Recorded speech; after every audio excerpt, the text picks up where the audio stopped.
নবী ইব্রাহিম আলাইহিস সালামের মাধ্যমে আমি সেই ডাকে সাড়া দিয়েছি, আমি উপস্থিত হয়েছি।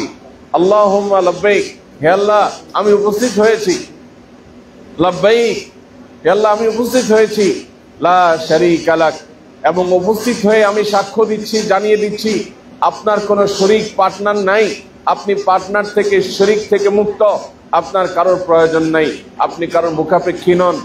আপনি জাত পাক, আপনি একত্ব, আপনি এক এবং একক। আপনার কোনো অংশীদার নেই, কোনো পার্টনার নেই, কোনো সমকক্ষ নেই, কোনো পরিবার নেই। আপনার কোনো কিছুর মুখাপেক্ষী হয় না। মানুষ পরিবারের মুখাপেক্ষী হয়।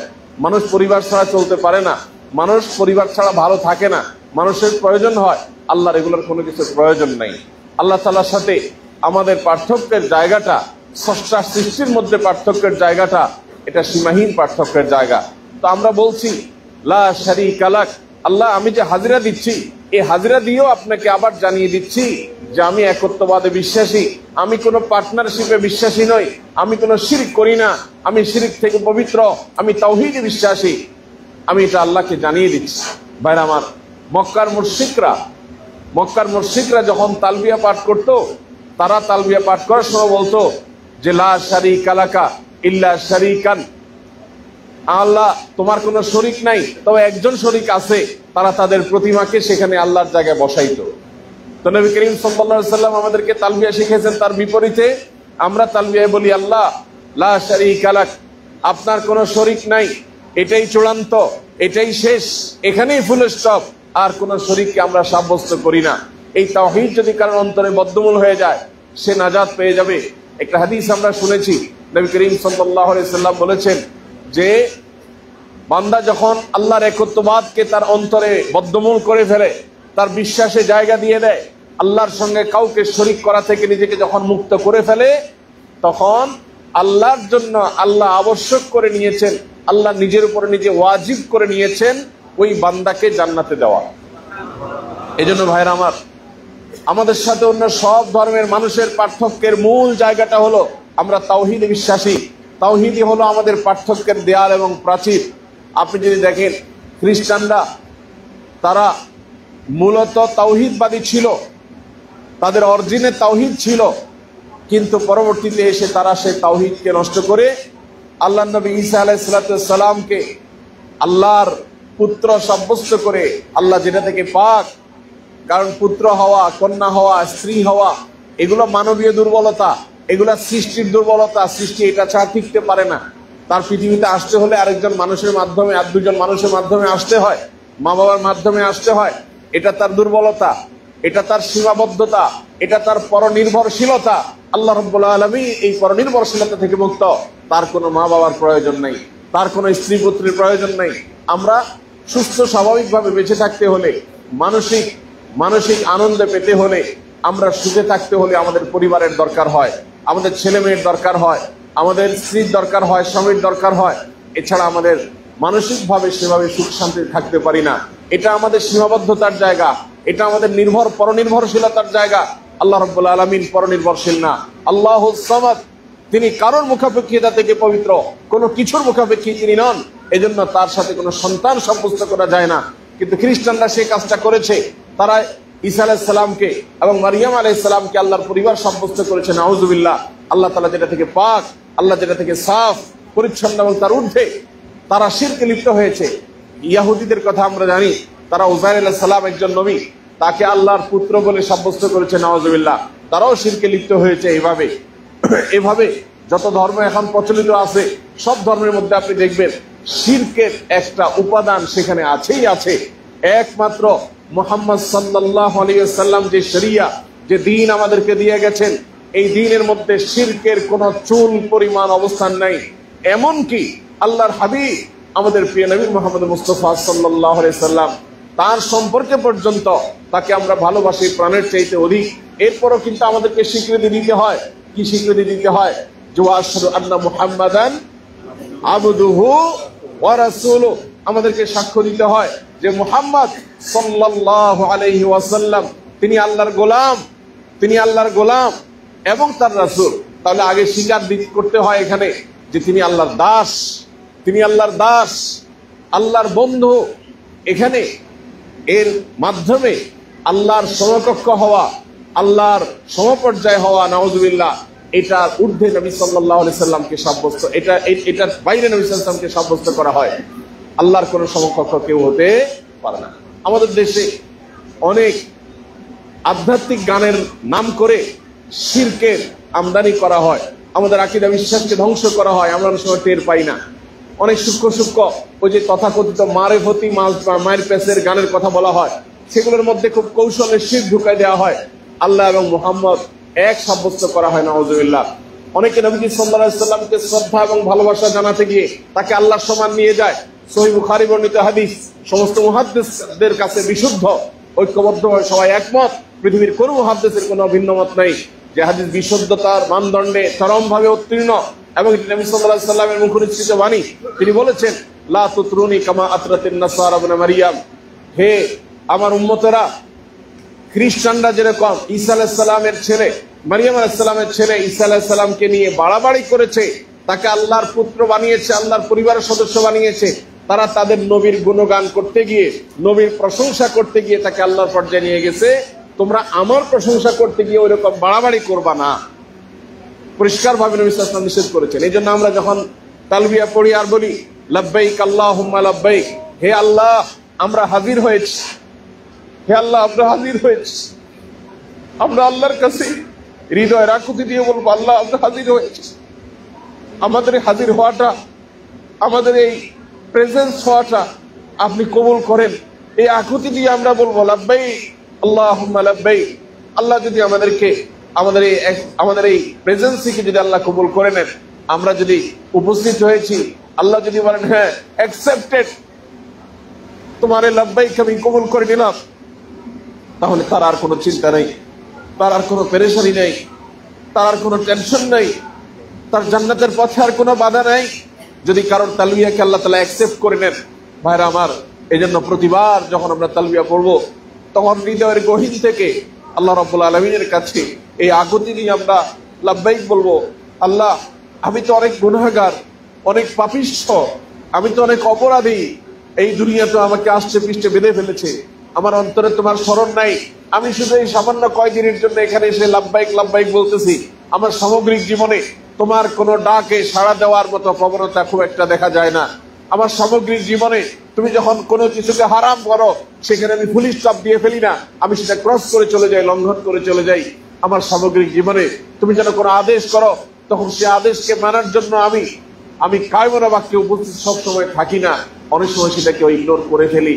আল্লাহ এই যে আমার ভাঙাচুরা লাব্বাইক, এই যে আমার ভাঙাচুরা উপস্থিতি, এই যে আমার ভাঙাচুরা সাড়া দেওয়া তোমার ডাকে, আল্লাহ তুমি সেটাকে কবুল করে নাও। এই আকুতি অন্তর থেকে নিয়ে, এই ব্যথা অন্তর থেকে নিয়ে আল্লাহর দরবারে আমরা বলবো লাব্বাইক আল্লাহুম্মা লাব্বাইক, আমি উপস্থিত হয়েছি, ও আল্লাহ, ও মালিক, আমি উপস্থিত হয়েছি, লাব্বাইক লা শারীকা লাক, হে আল্লাহ আমি উপস্থিত হয়েছি, আপনার কোনো শরীক নাই, আপনার কোনো পার্টনার নাই, আমি সাক্ষ্য দিচ্ছি আপনার একত্ববাদে, কেউ আপনার শরীক নয়, কেউ আপনার সমকক্ষ নয়। লাব্বাইক লা শারীকা লাক লাব্বাইক ইন্নাল হামদা ওয়ান নি'মাতা লাকা ওয়াল মুলক। আল্লাহ প্রশংসা, যত প্রশংসা হতে পারে, এসব প্রশংসা, সকল নেয়ামত, সকল রাজত্ব শুধু আপনার, এগুলার কারণ নয়। আমরা মানুষের প্রশংসা করি, মূলত সেটা আল্লাহরই প্রশংসা, মানুষের আসলে কোনো প্রশংসা হয় না। কেন মানুষের প্রশংসা হয় না? কারণ মানুষ যেই কারণে প্রশংসার অধিকারী হয়েছে, সেই কারণটা কে দিয়েছে?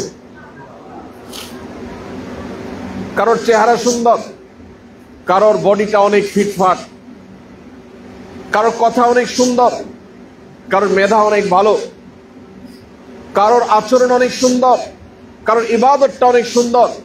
এই সৌন্দর্যগুলো সবগুলো কে দিয়েছেন? আল্লাহ রাব্বুল আলামিন দিয়েছেন। ভাইরা আমার, সেই জন্য সকল প্রশংসা, আমরা যখন কোনো সৃষ্টির প্রশংসা করি যে এই তাঁবুটা অনেক সুন্দর, তাহলে এই তাঁবুটা সুন্দর করার তৌফিক দিয়েছেন তিনি কে? আল্লাহ রাব্বুল আলামিন। আমরা যখন কোনো ফুলের গ্রানের প্রশংসা করি, এই ফুলকে গ্রান দিয়েছেন কে?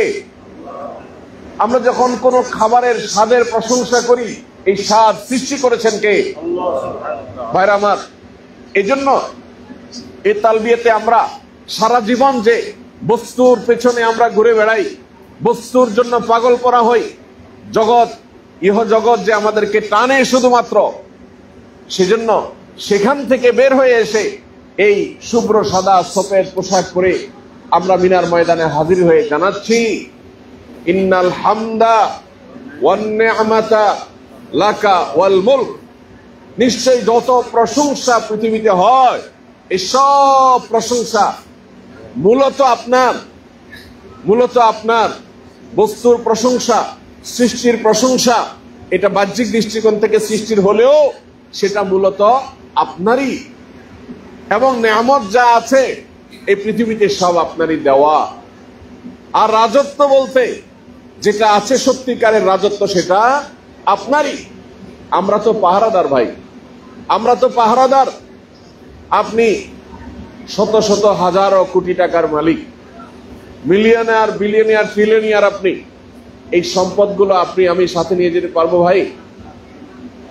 তার মানে একটা সার্টেন সময় পর্যন্ত এগুলো দেখভাল করতেছি, আমি খরচ করতেছি, রাখছি, কাউকে দিচ্ছি, কোথাও ব্যয় করছি, ফুর্তি করছি, নিয়ে যাচ্ছি, রেখে দিচ্ছি, এগুলো তত্ত্বাবধান করছি।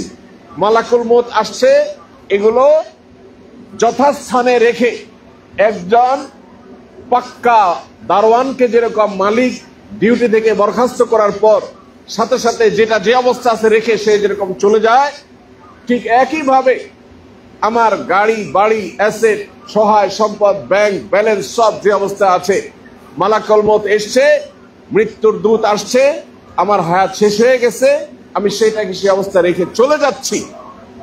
তাহলে এই যে চলে যাচ্ছি, এই জিনিসগুলো, এই সম্পদগুলো, এগুলো কে মালিক হচ্ছে? আমি রেখে যাচ্ছি যে হয়তো আমার ছেলে মালিক হচ্ছে, আমার মেয়ে মালিক হচ্ছে। এমনও হতে পারে যে ছেলে মেয়ের জন্য রেখে যাচ্ছে, ওরা আসলে ভোগ করতেই পারে না, অন্য কেউ দখল করে ফেলছে। আবার সে আবার পেয়ে নিজেকে মালিক মনে করতেছে, তার আবার যখন মালাকুল মউত এসে চলে আসছে, তখন আবার সে ওগুলা রেখে চলে যাচ্ছে, আরেকজন সেটাকে টেক ওভার করছে। এভাবে কিয়ামত পর্যন্ত টেক ওভার চলতে থাকবে, হাত বদল চলতে থাকবে। এখান থেকে বোঝা যায় দুনিয়াতে আসলে কেউ রাজা হয় না, আসলে কেউ মালিক হয় না। এটা সাময়িক মালিকানা, আসল সকল সৃষ্টি জগতের সকল মালিকানা কার? এই জন্য আমরা তালবিয়া পাঠের সময় বলি, ইন্নাল হামদা ওয়ান নি'মাতা লাকা ওয়াল মুলক। ও আল্লাহ, প্রশংসা যা হয় সব তোমার, নিয়ামত যা আছে সব তোমার। আর রাজত্ব যেটাকে বলা হয়, সেটা আসল রাজত্ব যেটা, এটা শুধু তোমার। কারণ তোমার কাছ থেকে আর কেউ পায় না। এমন কোন সিস্টেম আছে যে নাউজুবিল্লাহ আল্লাহ থেকে আরেকজন বুঝে না? এরকম আছে? একমাত্র যার রাজত্ব টিকে থাকে অনন্ত অনাদিকাল, যার কোনো শুরু নাই শেষ নাই, তিনি হলেন কে? আমরা যে মালিক বলি, এটা হলো দুই নাম্বারই, এটা হলো আত্মপ্রতারণা। এটা বোঝার জন্য পণ্ডিত হওয়ার দরকার নেই। একটা শিশু বাচ্চাকেও বোঝানো সম্ভব যে আমরা দুনিয়াতে যত কিছুর মালিক হই না কেন, এই সব কিছু রেখে আমাকে চলে যেতে হচ্ছে। এটা আরেকজন টেক ওভার করে, সে মালিক হচ্ছে, আবার সে চলে যাচ্ছে, তারপরে আরেকজন আসছে। তাহলে আমরা সবাই কেয়ারটেকার, আমরা আসলে কেউ মালিক নই, আমরা সবাই কেয়ারটেক করছি। আল্লাহ আসল মালিক। এই জন্য বলছি লাকা ওয়াল মুলক। ও আল্লাহ, রাজত্ব আর মালিকানা শুধু আপনারই সাজে, ওটা শুধু আপনারই। আমাদের সারা জীবনের আমল ভুল বিশ্বাস থেকে বের হয়ে আসার জন্য তালবিয়াতে আমরা আল্লাহর কাছে এগুলো নিবেদন করছি। আল্লাহ আমাদেরকে সেই মানসিকতা নিয়ে তালবিয়া পাঠ করার তৌফিক দান করুন। ভাইরা আমার, আমরা ইনশাআল্লাহ পুরো দিন আল্লাহকে আমরা আমাদের রব হিসাবে স্বীকৃতি দিয়ে আল্লাহর কাছে নিজেকে সমর্পণ করে নিজের পুরো জীবনকে পরিবর্তন করার জন্য এখানে এসেছি। শুধুমাত্র হজের কিছু প্রসিডিওর মানার জন্য আসি নাই। এই মেন্টালিটি নিয়ে আমরা ইনশাআল্লাহ সারাক্ষণ আল্লাহর দিকে রুজু থাকবো, আল্লাহর দিকে আমাদের মন লেগে থাকবে। তালবিয়া এবং তাকবীরে আমরা মুখরিত রাখবো নিজেদেরকে, অন্য ভাইয়ের সেবা করার চেষ্টা করব, খেদমত করার চেষ্টা করব, কাউকে কষ্ট দিব না। আল্লাহ আমাদের সবাইকে তৌফিক দান করুন। আল্লাহ আমাদের সবাইকে হজ্জে মাবরুর করার তৌফিক দান করুন। আমাদের এই পাথর হওয়া অন্তরগুলোকে আল্লাহ গলে যাওয়া গলায় নেওয়ার তৌফিক দান করুন। বিগলিত অন্তরে দোয়া করার যে কি স্বাদ, কি তৃপ্তি, আল্লাহ সেটা আমাদেরকে আস্বাদনের তৌফিক দান করুন। ভাইরা আমার, জোহরের ওয়াক্ত হয়েছে, জোহরের আজান হবে ইনশাআল্লাহ। আজানের পরে আমরা সুন্নাত নামাজ পড়বো ইনশাআল্লাহ। জোহরের নামাজ আমরা মিনাতে এবং আরাফাতে 2 রাকাত পড়বো নাকি 4 রাকাত পড়বো, এটা নিয়ে ঐতিহাসিক ভাবে ফোকাহাদের মধ্যে দুটি মত চলে আসছে। একটি মত হলো যে নবী করিম সাল্লাল্লাহু আলাইহি ওয়াসাল্লাম মিনাতে আরাফাতে জোহর আসর এশা 2 রাকাত পড়তেন, 2 রাকাত পড়তেন। এ ব্যাপারে কোনো ইখতিলাফ নাই, এটা সবাই একমত যে তিনি 2 রাকাত পড়তেন। কেন 2 রাকাত পড়তেন এটা নিয়ে ইখতিলাফ আছে।